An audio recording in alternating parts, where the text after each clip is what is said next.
The beginning of my student career didn't start off smoothly. In fact, it was filled with potholes and two-lane roads. I was severely restricted by way of transportation. Because of my alcoholism, I did not have a car. So I rode my Schwinn to and from community college, rain or shine. And because I was a cheapskate, the $1.25 for a bus fare was an extravagance. Also, since I attempted to go to college years earlier, when I met my friend Liquor, my grades were horrible. I took school for granted and really messed up my chances for a degree, at least for that time. Financial aid said, we're not funding you this semester. You need to show us you can pay on your own and we'll think about it, blah, blah. So I enrolled in 2 classes. My dad and aunt lent me enough money for tuition and I borrowed books from the library for 3 weeks at a time. You could go there and get the textbook every 3 weeks, so I would check it out. I was determined to keep my dream alive, and let me tell you, the fall season in Arizona is blazing hot, so arriving to class soaking in sweat was a sight to behold. During this time, other challenges tried to poke holes in my determination, and they almost let the air out of my spirit. My 2 daughters, Katie and Mary, had appendicitis within 5 weeks of each other. Long story short, Katie had normal appendicitis while Mary almost died. I could have quit school then and given up, but I had many people who helped and supported me through these rough times. Let me remind you, at this time I still didn't have a car. When I finally did buy a car, it didn't have air conditioning. So I was now going to ASU with a sweaty back and melted makeup all over my face. I tried to save money by refusing to pay the $250 for parking, for that parking pass, that wonderful parking pass that gets you in lot 59 north, west, east, south across the lake. But what did that get me? All it got me was a stolen stereo cover. It was a jerk. He couldn't get the whole stereo out of the car and only remove the faceplate. A stolen eagle plume. And on another occasion, I had my car towed, which cost me $125 to retrieve it, as well as dirty looks from my teacher because I was 45 minutes late for my class. Since then, I never offer excuses because they sound like lies anyway. Hence, Evil Eye Professor sits here as my mentor, and that was 3 years ago. I've been a student for 5 years. For 5 years, school has been my career, reading, writing, and very minimal arithmetic. They all have been a part of my everyday life, even during summer vacation. If I had more than a 2-week break, I go stir crazy and count down the days until school starts. Kind of like a little kid. Pretty pathetic, wouldn't you think? But yet pretty amazing. My girls have been more than supportive, especially this past year. They often receive texts from me saying, and I quote, "I hate school, I hate life, I'm dying, I wish I could just sleep." To which they would reply, "Mom, remember, you're almost done, you love school. Hang in there." Encouraging words such as these made me smile and realize how blessed I was. I had a rearrangement of my goals. I developed a love for Shakespearean studies after I learned to understand it. That's the key, I learned to understand it.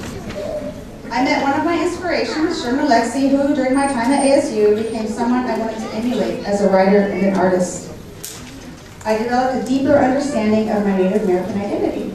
When I first came to ASU, I didn't have a clue about sovereignty, decolonization, or Vangeloria Jr.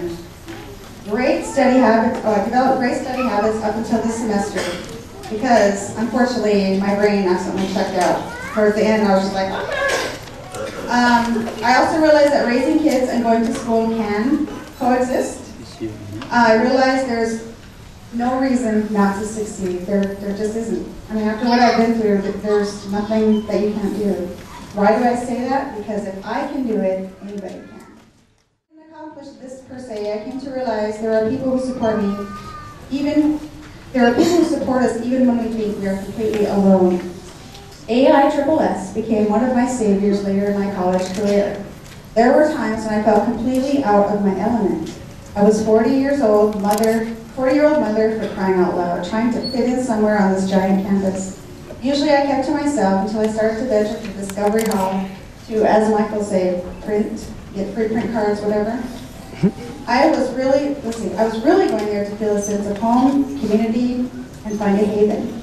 And that is what I felt. Since then, I have gained a micro-family of sorts. Although I'm from the Standing Rock Indian Reservation in North Dakota, I feel completely accepted among the many different tribes located here in Arizona who also attend ASU, and that's all you folks. The laughter remains the same, the jokes can be cutting, but since we joke universally, we never take it personally, and we all love baloney. I know that most of you are a lot like me in several respects. We want to make a difference, we want to impact lives, and we will do whatever is necessary to achieve that goal, even working towards a degree and beyond if needed. As a people, our future depends on people like ourselves to guide those who have that desire as well. Although we want to break the negative circles that hinder our growth, the circle of higher education needs to be maintained and groomed. How do we do this? By making a conscious effort to notice our world, notice what is lacking in our environment, and seek to edify our communities as well as others who may be struggling. Most, if not all of us in this room have stories to tell about our own experiences and struggles while in college. I know I'm not different. I'm sure you all have had worse things happen to you. I know I have heard some pretty exhausting stories myself.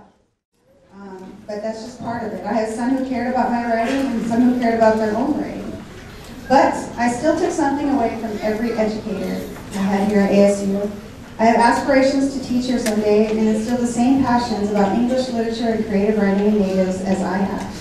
My hope is to be the kind of example to my students as some professors have been for me.